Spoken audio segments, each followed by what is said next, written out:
preguntas y respuestas en torno a los diagnósticos. Así que, Freddy, entonces yo te propongo lo siguiente, si estás de acuerdo. Claro que sí, doctor. Sí, señor. Mira, lo primero es que quisiera pues mencionar algunas palabras en torno a qué es un diagnóstico en psiquiatría.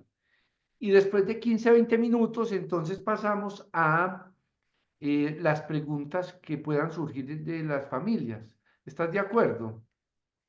Bueno, Claro que sí, doctor. Así es. y estás grabando, ¿cierto? Sí, en este momento estamos grabando la sesión académica, doctor.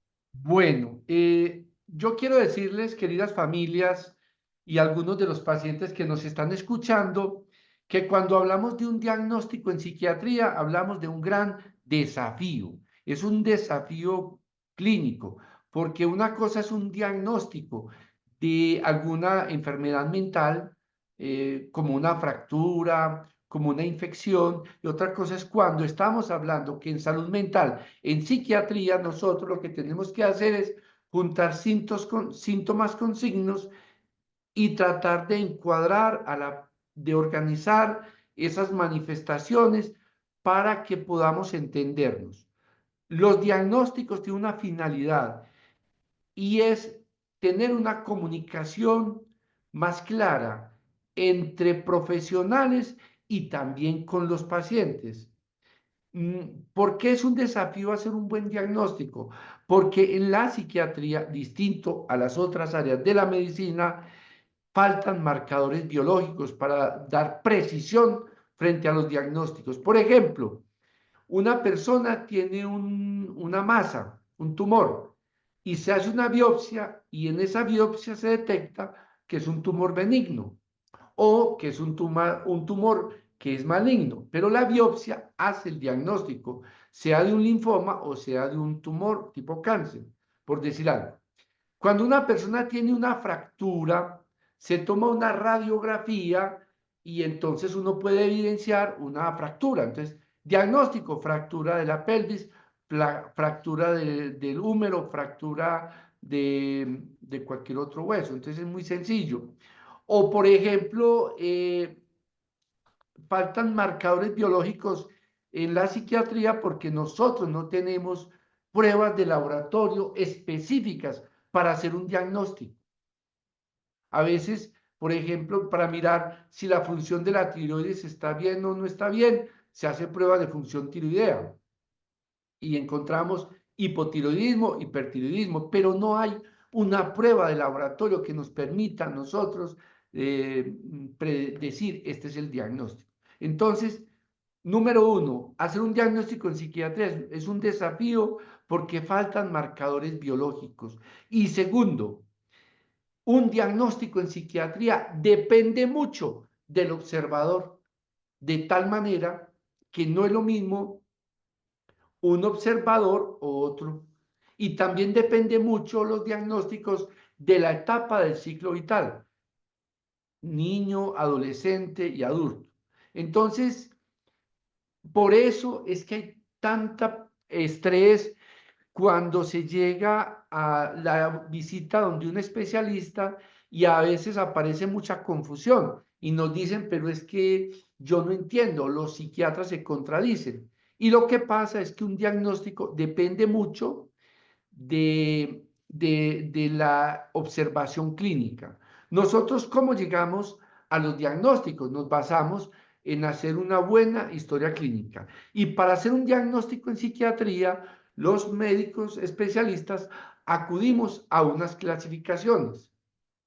Y son, por ejemplo, la clasificación americana de los trastornos mentales, que se conoce como el DSM-5, o la clasificación de la Organización Mundial de la Salud, que se llama CIE-10. Este es el libro de la clasificación americana, pero este es un resumen del libro, porque realmente el texto grande es demasiado extenso. Pero hay clasificación francesa, hay clasificación latinoamericana de enfermedades mentales, hay clasificación de enfermedades en niños y adolescentes. Entonces, realmente son muchas clasificaciones.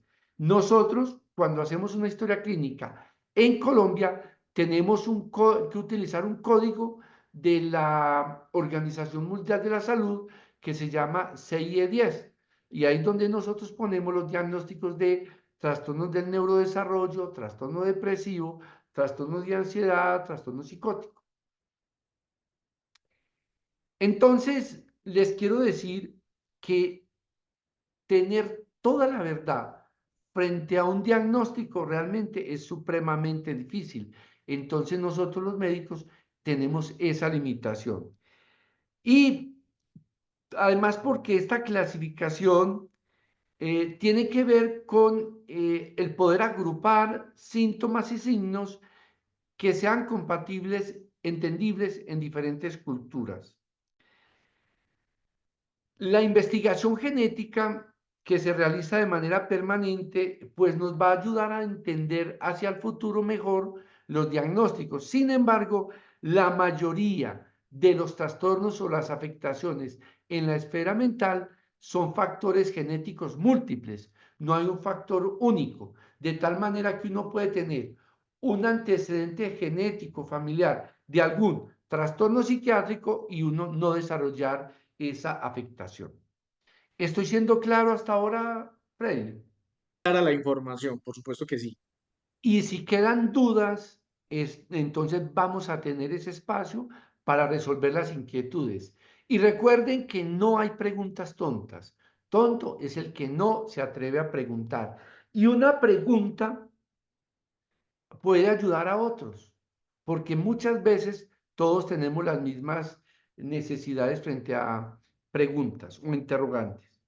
Bueno, yo de todas maneras les quiero decir que cada vez más los diagnósticos se han mejorado porque existen instrumentos que apoyan al diagnóstico, que son entrevistas estructuradas o semiestructuradas, y eso hace que haya más precisión. Bien, les quiero decir que muchas personas confían o piensan que una radiografía, un TAC, una resonancia nuclear magnética del cerebro va a resolver o va a ayudar a entender un diagnóstico. Eso no es así. Las neuroimágenes son útiles para algunas enfermedades cerebrales, para una demencia avanzada o para otras afectaciones distintas neurológicas. En psiquiatría, estas neuroimágenes no son tan útiles. Digamos que sirven, por ejemplo, uno ve un paciente que tiene un estado clínico muy compatible con un estado de depresión crónica y comportamientos extraños, y de pronto se le paraliza una mano o un pie. Entonces uno le manda una resonancia o un TAC y uno puede pensar que lo que hay es un tumor cerebral, por decir algo. Pero para diagnosticar los trastornos mentales, las afectaciones que tienen que ver con las emociones, con el pensamiento, con el comportamiento, no se toman imágenes, se suman síntomas y se crean unos criterios diagnósticos. Esos criterios diagnósticos nos permite ver los 22 trastornos mentales que tenemos en las clasificaciones. Por ejemplo, un trastorno muy frecuente son los trastornos del neurodesarrollo, donde está el trastorno por déficit de atención con hiperactividad, el trastorno del espectro autista, el trastorno del desarrollo neurológico o la discapacidad intelectual. ¿Para qué sirve un diagnóstico en psiquiatría? Mire, sirve para hacer intervenciones tempranas. Si yo sé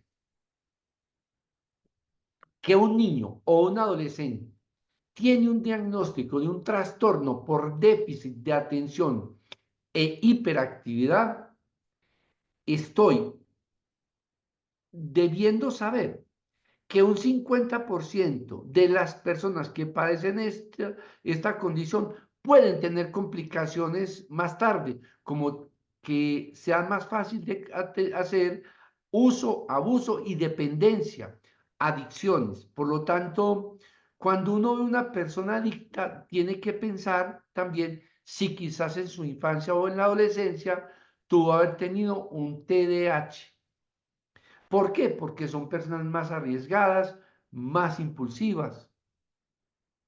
Porque es bueno saber que un ser humano tiene, por ejemplo, una discapacidad intelectual leve. Porque, por ejemplo, puede ser más sugestionable, puede ser más susceptible. Y ellos cuando, por ejemplo, consumen sustancias, es más fácil que pasen del uso al abuso de las sustancias psicoactivas. En fin, un diagnóstico hecho de manera oportuna es un factor de protección. Pero ojo, un diagnóstico no tiene que ser un rótulo que uno se ponga por toda la vida, porque nosotros cuando hablamos de una afectación o trastorno, estamos mencionando que ahí hay un problema que requiere un enfoque de una visualización. Nosotros diagnosticamos no para estigmatizar, no para discriminar, diagnosticamos para darle como un lenguaje, como un significado a un sufrimiento psíquico. Entonces sumamos síntomas. La persona que no se alimenta bien, hace 2, 3 semanas, que pierde peso, que no duerme bien, que ya no se concentra, que tiene ideas de culpa, la clasificación le dice a uno, doctor, eso puede ser un trastorno depresivo. Pero si la persona tiene unas ideas delirantes, alucinaciones, alteraciones del pensamiento, conductas extrañas y desorganizadas, uno puede pensar que tiene un trastorno psicótico. Y también, si tiene, por ejemplo, es una persona que tiene estados del ánimo tristes, la persona está triste, aburrida, aislada, retraída, y otras épocas en que está logorreico, exaltado, inquieto, impulsivo. Uno puede decir, puede tener un trastorno afectivo bipolar. Van 111 familias conectadas, eso a mí me da mucha alegría porque no queremos o sea, la idea con estas reuniones es poder ayudarles a salir de dudas, de inquietudes, a prevenir las enfermedades mentales. No necesitamos las instituciones llenas, necesitamos hacer este tipo de reuniones psicoeducativas. Entonces, como les decía, los diagnósticos más comunes son esos, los trastornos del neurodesarrollo, los trastornos del estado de ánimo, los trastornos psicóticos como la esquizofrenia, el trastorno obsesivo compulsivo, los trastornos de la conducta alimentaria. Pero todo diagnóstico tiene una finalidad, es darle una palabra, un nombre a ese sufrimiento mental, a ese sufrimiento psíquico, a esa confusión que tiene el que lo padece. Pero el diagnóstico no debe ser un rótulo que atemorice, no debe ser un obstáculo, no debe ser una herramienta para generar más estigma, más temor. Es una oportunidad de dar palabra, de dar, ¿cómo les digo yo? Es una oportunidad de poner en palabras lo que otro siente. Porque cuando uno ve una radiografía con una fractura, eso es muy claro. Pero es que aquí no estamos viendo radiografías, aquí no estamos chequeando la sangre. Aquí lo que estamos haciendo es conociendo pensamientos, emociones, ideas y intentando dar un diagnóstico para ayudar, no para estigmatizar, no para discriminar. Ahora bien, ¿llevo cuánto tiempo en esta charla? 20 minutos, 15 minutos. Miren, a mí la palabra trastorno, cuando la estudiaba en la psiquiatría, a mí no me gustaba.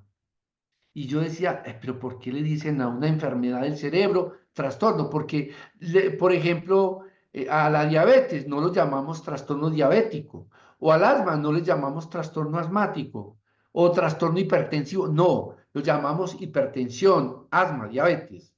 Pero ¿por qué llamamos en psiquiatría trastorno? Y entonces cuando la persona recibe el rótulo o el diagnóstico y me dijeron que tengo un trastorno de ansiedad, entonces uno se preocupa, ¿será que eso es muy grave? ¿Será que estoy enfermo? ¿Será que estoy loco? Miren, la palabra trastorno tiene un significado que a mí me encanta. Vea, lo leí, lo aprendí de este libro, que lo tengo muy subrayadito. Y miren, la palabra trastorno significa que el fenómeno clínico que el experto, psiquiatra, psicólogo está observando es tan complejo que tiene que hacer un acercamiento desde diferentes ópticas, que debe conocer la parte biológica, la parte emocional, la parte psicológica, la parte espiritual, lo social. Entonces, un diagnóstico, el diagnóstico en psiquiatría se llama trastorno, pero no trastorno por querer estigmatizar al otro, sino trastorno porque eso que es ese sufrimiento del otro es tan complejo que necesita diferentes miradas. Entonces, un diagnóstico de esto es una oportunidad de comunicarse con los otros. Por eso, miren, no lo digo yo, lo dice el libro, lo voy a leer textualmente, como dice aquí. Vean, hay que darle nombre al problema con la mayor precisión posible. Y por eso, esta clasificación se encarga de mejorar el juicio clínico y poder clasificar el sufrimiento psíquico mediante diagnósticos llamados trastornos mentales. Y el libro concluye con algo que a mí me encanta y se los voy a leer. La palabra trastorno es un reconocimiento de la compleja interacción de factores biológicos, sociales, culturales y psicológicas que aparecen involucrados en el sufrimiento humano. Y lo último, podemos considerar la utilización actual de la palabra trastorno en nuestro sistema de clasificación de diagnósticos como una oportunidad para mostrar humildad y un incentivo para seguir estudiando. Esto a mí me parece espectacular, porque ya al psiquiatra se le pone o al que está diagnosticando como un estudiante, no se pone por encima del paciente, porque el paciente finalmente es el que conoce lo que siente, lo que vive. ¿Qué hacemos nosotros? Pues tratar de clasificarlo dentro de lo que conocemos y se hace una clasificación a nivel mundial, como les dije, son dos, para podernos entender, un psiquiatra de España con uno de Colombia, con uno de Japón, con uno de China, y la clasificación que más se usa es la clasificación de la Organización Mundial de la Salud, que se llama CIE-10. Bueno, Freddy, ¿todo claro? Sí, doctor, clarísima la información.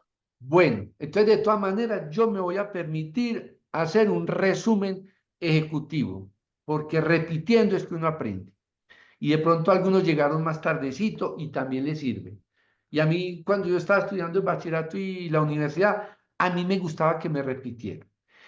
Los diagnósticos en psiquiatría no son fáciles. Dependen de la observación clínica y la observación clínica varía de profesional a profesional. En psiquiatría faltan marcadores biológicos, es decir, nosotros no tenemos biopsias para diagnosticarlos, no tenemos rayos X, no tenemos TAC, no tenemos laboratorios que nos digan este diagnóstico. Y hay mucha gente que tiene esa esperanza, que me le tomen un TAC para ver qué tiene en la cabeza. Eso no se ve en los exámenes porque los padecimientos en la esfera mental son padecimientos de la mente que se producen en el cerebro, pero que no se observan en esas imágenes, excepto casos realmente muy graves de enfermedades. Les he dicho que hay dos grandes clasificaciones, la clasificación americana que se llama DSM-5 y les dije que hay una que se llama CIE-10 y que cuando ustedes van a una consulta médica, nosotros tenemos que, aquí alguien me dice que está un poquito perdida, pero voy a tratar de que para que no se pierda, seguir repitiendo cosas. Hay dos clasificaciones, la americana, que es esta, y la de la Organización Mundial de la Salud, que es la que nosotros siempre colocamos cuando hacemos un diagnóstico. Los diagnósticos en psiquiatría son difíciles, dependen del observador. Y hoy en día los diagnósticos son mejores porque uno tiene unos instrumentos, una batería de ayudas, de herramientas que, unas preguntas muy específicas que a uno le permite llegar al diagnóstico.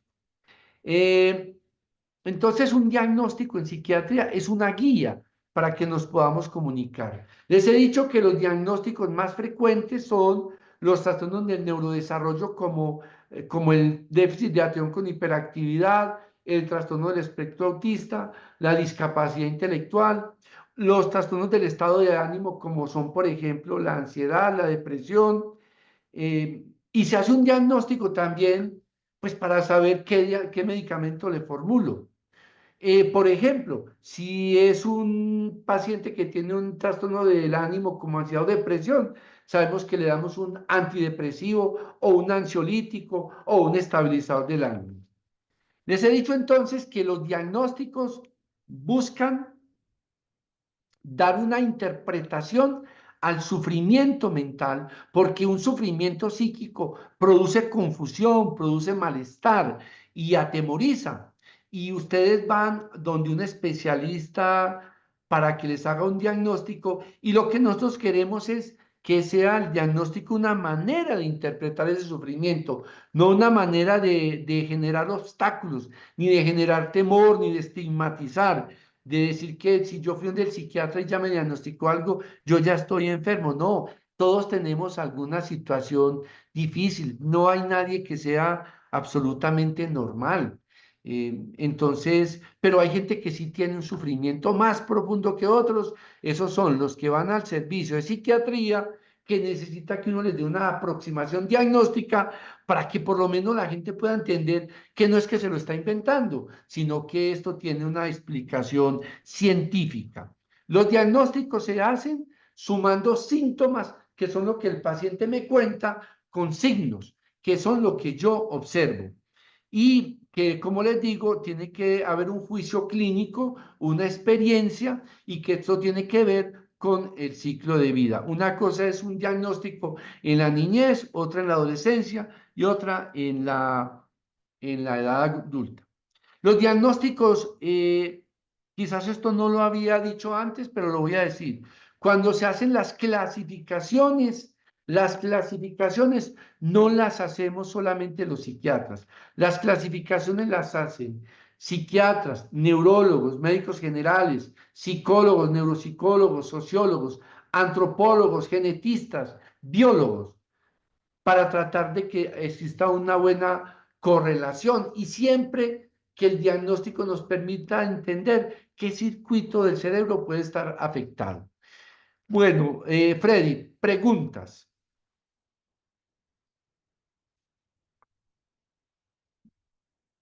No se te escucha, Qué pena, no se te tenía por escucha. acá. Ya, tenemos ya activado el micrófono. Bueno, doctor, les estaba contando que todavía no tenemos preguntas en el chat. Ah, bueno, por acá ya Salomé Paniagua levantó la mano, muy bien. Y por acá también tenemos una apreciación de Rocía Bedoya Zapata, pero vamos entonces a darle respuesta a Salomé Paniagua, que está solicitando el uso de la palabra. Salomé, muy buenas noches, bienvenida y adelante con tu pregunta. Buenas noches a todos, un gusto saludarlos. Doctor, una pregunta, son dos de hecho. La primera, dado lo que usted mencionó sobre que cada especialista mirará el trastorno de una manera diferente, mi pregunta es, ¿son entonces los trastornos subjetivos según el criterio médico? ¿No hay un criterio objetivo que permite indicar, como usted ya lo mencionó, pues 100% que ese trastorno está presente? Y la segunda pregunta radica en manifestarle si estos trastornos son vitalicios o a medida que va avanzando y desarrollándose la vida pueden cambiar o pueden ser suprimidos. Y también le pregunto si la medicación lo acompañará pues al paciente por el resto de la vida. Muchas gracias. Sí. Gracias Salomé por la pregunta. Espero que con esta pregunta podamos resolver dudas de otras personas. Miren, nosotros queremos que el diagnóstico sea objetivo, es decir, a ver, si una persona tiene una afectación de hiperactividad fuerte, importante, significativa, más dificultades de atención y también problemas de impulsividad, objetivamente, Salomé, estamos hablando de que tiene un trastorno por déficit de atención con hiperactividad. Y para eso, el especialista en psiquiatría en Colombia, en Japón, en la China, tiene unas preguntas que hace y cumple los criterios diagnósticos. Esos criterios diagnósticos los dan las clasificaciones y en ese punto hay objetividad. Pero ¿en qué es subjetividad? En que también depende a veces mucho del del juicio del clínico, del criterio del especialista. Entonces, hay una combinación de subobjetividad y subjetividad. Listo. Pero para eso también hay otras baterías de exámenes que son instrumentos diagnósticos que son más, que permiten mejorar la validación de ese diagnóstico. Eso con respecto a la primera pregunta. Segundo, si los diagnósticos son vitalicios, buena esa palabra vitalicio. A ver, un niño al que se le diagnostica un trastorno por déficit de atención con hiperactividad, probablemente en la adolescencia, y de ellos por ahí un 70% siguen teniendo el mismo diagnóstico. Y ya en la etapa adulta, ya cuando el cerebro se ha terminado de madurar mejor, pudiera quedar que un 50% se les quita el TDAH y un 50% sigue con TDAH toda la vida. Pero te puedo decir que no es que sean hay enfermedades que es que decir que vitalicio suena como, ya te di un ejemplo. Si una persona tiene 20, 30 años y se le diagnostica con todos los criterios diagnósticos una esquizofrenia, pues realmente es una esquizofrenia aquí y en 10 años. Lo que pasa es que hay unos pacientes que mejoran y hay otros pacientes que empeoran y muchos terminan siendo estables. Entonces, eso puedo decirte. Nosotros queremos siempre... cuando son niños y adolescentes es más complejo hacer el diagnóstico porque definitivamente entre la niñez y la adolescencia pasan muchas cosas que favorecen y otras que no desfavorecen. Bueno, la medicación es tu tercera pregunta. Digamos que en algunos diagnósticos es un tiempo limitado, pero cuando ya hay un trastorno muy configurado, como la esquizofrenia o una enfermedad bipolar, se usa el tratamiento por un tiempo muy prolongado. ¿Por qué? Porque la descompensación de la enfermedad bipolar o de la misma esquizofrenia produce deterioro en el cerebro. Entonces, digamos que, pero no toda la medicación es para toda la vida, ¿cierto? Y cuando nosotros decidimos disminuir medicamentos, siempre queremos que sean muy supervisados para no correr riesgos. Van 121 familias conectadas, Freddy. Así es, doctor. Bueno, y aquí tenemos también preguntas en el chat. Rosario Bedoya nos pregunta, nos dice lo siguiente: buenas noches, doctor. Tengo una inquietud. El diagnóstico por psiquiatría para mi hija de 2 años es depresión alta, ansiedad, hipersensibilidad y está en tratamiento, pero se le suma que posiblemente tenga autismo en estudio por neuropsicología. Mi confusión es, ¿el autismo también es enfermedad mental? ¿También la pueden medicar? ¿O es necesario que el autismo confirmado nuevamente la tengan que valorar para su diagnóstico psiquiátrico? realmente no conozco mucho del autismo o qué me recomienda para leer. Freddy, ¿la edad que mencionaste de cuánto? ¿De 2 años o de 12? 12 años, doctor. La mamá que hace la pregunta está por ahí. Sí, doctor, buenas noches. Rosario, muchas gracias. Dígame entonces, repítame en sus palabras la pregunta. Doctor, es que la niña siempre ha estado diagnosticada ya está diagnosticada por ansiedad, ¿cierto? Depresión y por hipersensibilidad, que me la confirmaron en la interna que estuvo en Servid. Pero la niña antes de estar interna en Servid la tenía en valoración por posible autismo, ya le están haciendo los test. Entonces yo no conozco mucho del autismo. Yo estaba en ese momento sumándole las enfermedades de psiquiatría, las enfermedades mentales, cuando me dieron que un posible autismo, nunca me habían hablado de autismo para ella. Entonces estoy muy confundida. Vea, Rosario, el autismo sí es un diagnóstico que se hace desde psiquiatría y desde neurología. El autismo lo conocemos como trastorno del espectro autista, es una enfermedad del neurodesarrollo y con alguna frecuencia también se asocia a cuadros de depresión, cuadros de ansiedad. Entonces, sí es parte de lo que nosotros debemos atender. De todas maneras, sería muy bueno ya específicamente validar eso con el especialista tratante. Muchas gracias por la pregunta, Rosario. Gracias, doctor. Bueno, doctor Ramón, por acá Carlos Arturo Duque nos dice, quiero saber si un paciente que toma una tableta de ariprazol de 15 miligramos y una tableta de carbonato de litio de 300 miligramos todas las noches, en caso de dejar de tomarlas, ¿en cuánto tiempo empezaría a tener comportamientos que indican que está descompensado? Gracias, Carlos Arturo, por esa pregunta. Mire, si el paciente toma el aripiprazol 15 miligramos, que es un antipsicótico, y el litio, eso se usa las dos para la enfermedad bipolar. Si suspende el medicamento, pues la descompensación más frecuente sucede en los primeros 6 meses, pero si no sucede en esos primeros 6 meses, puede ser en el siguiente año. Recomendaría yo, Carlos Arturo, que lo mejor sería en la consulta con el especialista, que el especialista mire si hay suficiente estabilidad para pensar en disminuir la medicación. Pero la disminución siempre debe ser gradual. Y si está compensado, si está estable con esa dosis, que no es alta, yo sugeriría no modificar la medicación. Bien. Bueno, doctor, continuamos. Por aquí Paula tiene dos preguntas. Dice, si el autismo es trastorno y no una enfermedad, ¿por qué se medica? Mi hijo lo diagnosticaron con autismo atípico. ¿Cómo diferencio esto de un autismo leve o de Asperger? Freddy, vea, vamos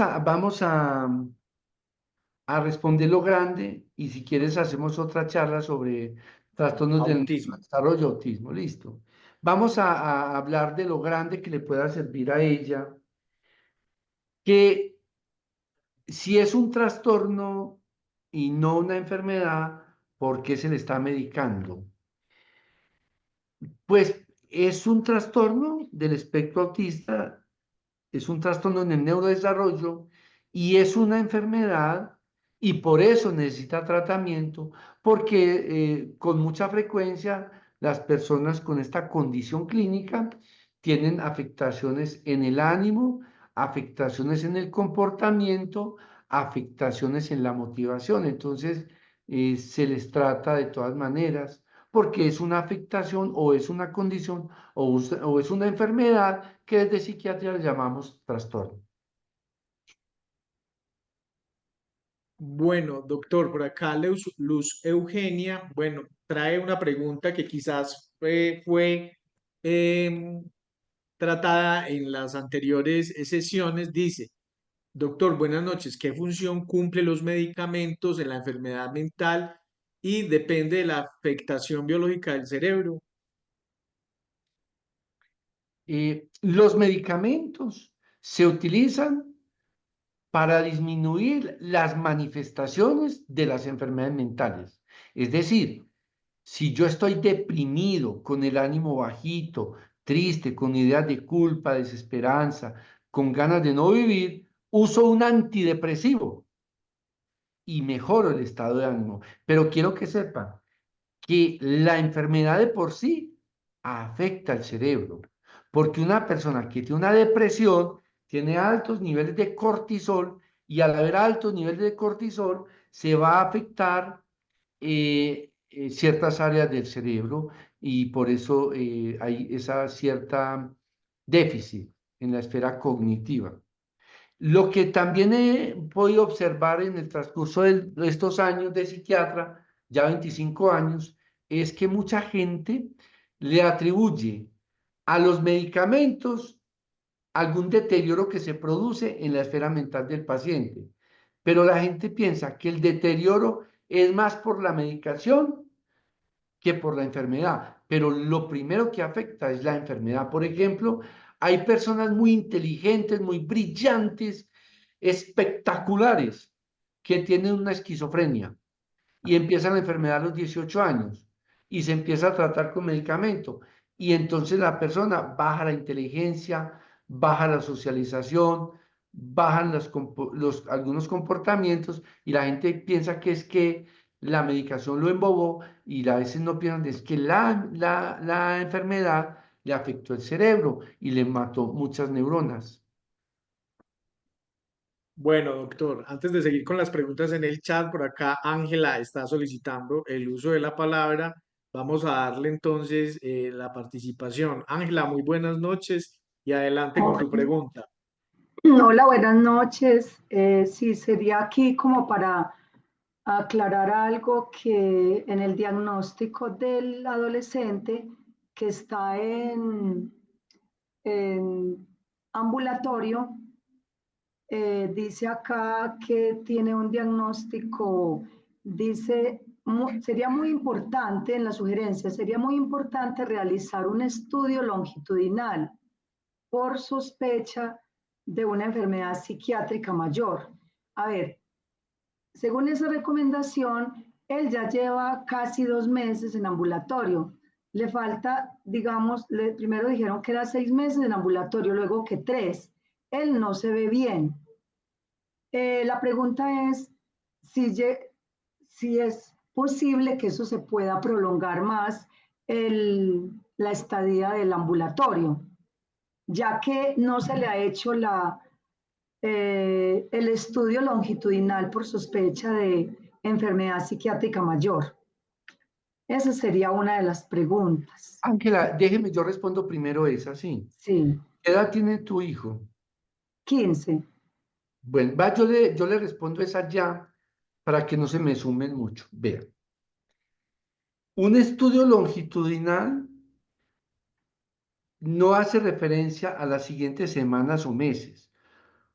Un estudio longitudinal hace referencia a que hay que esperar quizás años a ver qué se presenta. ¿Por qué? Porque digamos que tú lo estás observando distinto, no lo ves bien, pero nosotros no tenemos hoy los suficientes elementos para decir sí, tiene esto. Y ahí es donde hablamos de, claro, con los años. Los diagnósticos en psiquiatría son muy fáciles cuando se hacen de adelante para atrás.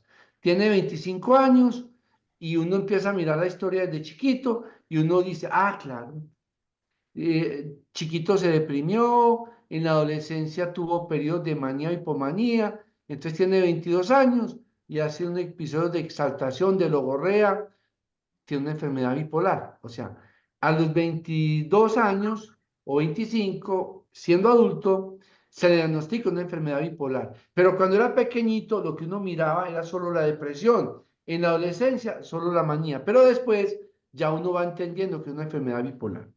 Sí, Entonces, entiendo, perdón, sí entiendo que eso no es pues como que tenga que ver con el tiempo de permanencia ambulatorio, sino que depende de la evolución.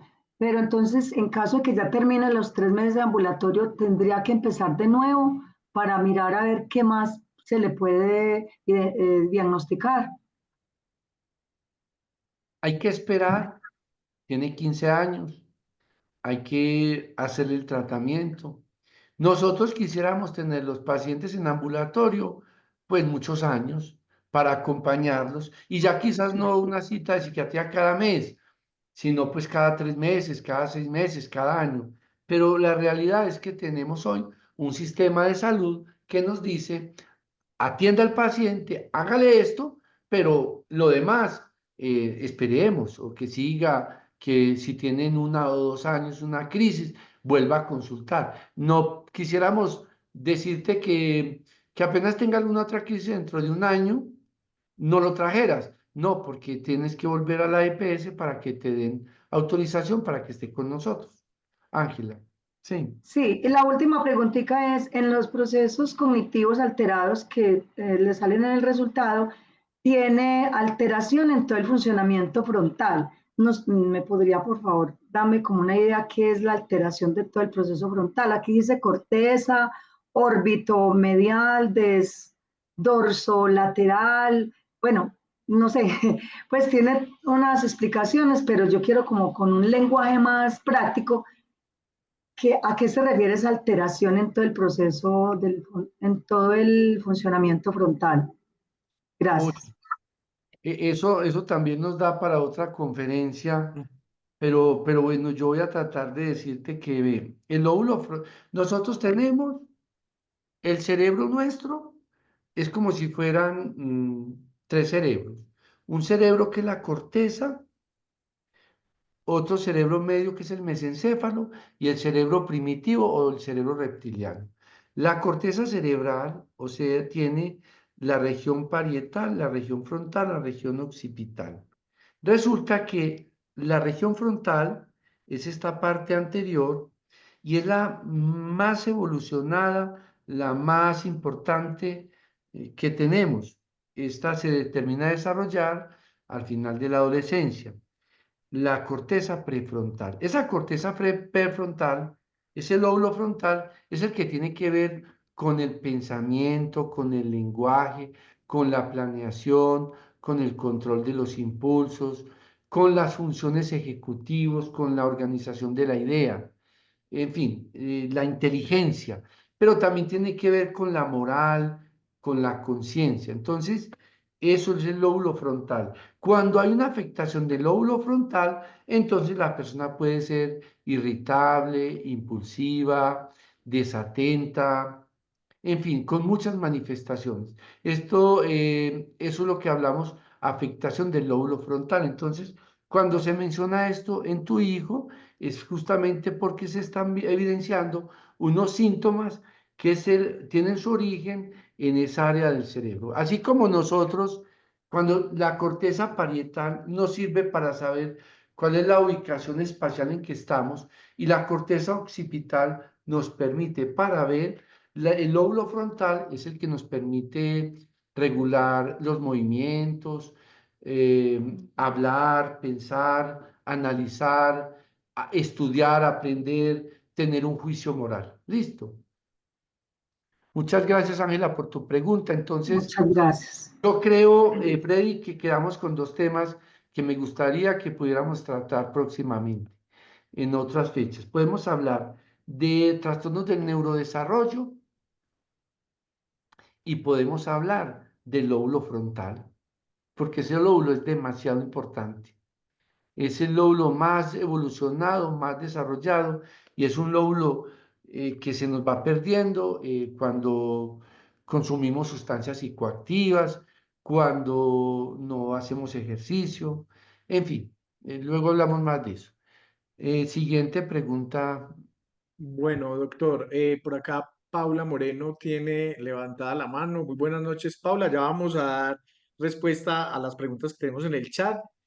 Adelante, Paula. Buenas noches. Muy buenas noches, doctor. Muy buenas noches a todos. teníamos por acá una pregunta. Nuestro hijo tiene un proceso ya, empezó con hospitalización aproximadamente en el mes de julio, pero viene con un proceso en salud mental desde aproximadamente los 7 años, ahora tiene 15. Ahora pues ya con todo el proceso en Servida hemos visto que aparte de un trastorno de déficit de atención, tiene también en este momento un episodio depresivo moderado y también ha desarrollado ansiedad social. Lamentablemente él no ha levantado cabeza aún todavía, no demuestra apatía en cuanto a los deseos de vivir y el proceso no ha evolucionado demasiado, que digamos, y la verdad hemos agotado casi todas las herramientas. En el momento sigue en hospitalización parcial. Nosotros como padres hemos estado comprometidos en el proceso, pero entonces ya ahí lo único que pensamos que pueda de pronto cambiar las cosas un poco puede ser la medicación. Realmente la medicación sí puede llegar a incidir de una manera tan positiva que realmente pueda cambiar la percepción que en este momento él tiene de las ganas de vivir, del impulso por salir adelante. Realmente sí podría ayudarnos la medicación, dado que ya toda la terapia cognitiva conductual y las otras opciones que hemos tratado de tener no han ayudado a que avance lo suficiente. Bueno, gracias por tu pregunta. Es que, mira, es que esa es la incómoda situación. Mira, es un niño que le diagnosticamos en el aquí y el ahora cuando era pequeño un trastorno por déficit de atención con hiperactividad. Después, en la adolescencia, hace también una depresión y muchos de los que hacen depresión hacen ansiedad y le estás observando unos síntomas muy extraños para nosotros. Recuerdo, creo que entendí que eran 15 años. Pues como esa apatía, esa falta de energía, ¿cierto? La medicación es una ayuda. La, medi- la medicación complementa, pero no sabemos hacia dónde, qué va a pasar con tu hijo más adelante, porque, vuelvo y digo, nos toca esperar con el tiempo hacia dónde van las cosas. A mí siempre me gusta poner el ejemplo de el paciente que va donde el médico general, va donde un médico general el día lunes, el día lunes va y ese médico general le dice, doctor, yo tengo fiebre, pero no sé de dónde es la fiebre y malestar general el lunes. Entonces el médico revisa, analiza, piensa y examina y le manda un medicamento. Pero ese paciente no mejora y va el miércoles, donde otro médico general y le dice, no doctor, vea, tengo fiebre, dolor de cabeza, malestar general, me duele para tragar, bueno, y el médico lo revisa y no ve nada. Pero el día viernes, y le manda cualquier otra cosa, y el día viernes va donde el tercer médico y le dice todo lo anterior, veas que yo el lunes tenía esto, esto y esto, el miércoles me apareció esto, y hoy me veo en la boca y estoy viendo unos punticos blancos en las amígdalas y me duele para tragar. Entonces el médico del viernes dice, usted tiene una amigdalitis y el tratamiento que usted necesita es un benzetacil o es una cefalexina o es una acitromicina. El médico del lunes, del miércoles y del día viernes formuló dependiendo de los síntomas y de los signos que observó en ese momento. ¿Quién sabía más? Todos sabían, pero ¿a quién le quedó más fácil el diagnóstico? Al del viernes. Eso pasa con la esquizofrenia, eso pasa con la enfermedad bipolar, eso pasa con la demencia. Hay mucha gente que tiene 40, 50 años y tiene mucha distracción, muchas dificultades pequeñas de memoria y ya cuando tiene 70, 80 años puede tener es una demencia. Ahora, uno no tiene que estar pensando pues, que no pensar hacia el futuro es que me va a dar esto o aquello, no, sino estar atento que es lo que estoy observando. La medicación es un coayudante, pero la medicación no te va a prevenir lo que se viene. Listo. Entonces, eso es lo que yo pienso y gracias por tu pregunta. ¿He sido claro? Sí, o sea, sí, sí lo entiendo.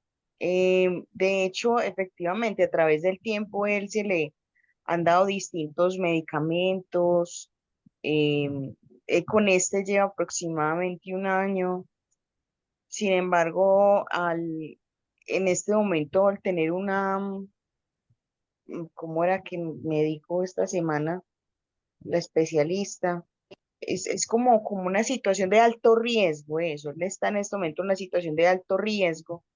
Entonces, eso nos preocupa bastante porque vemos que no está siendo efectivo todo lo otro que estamos implementando.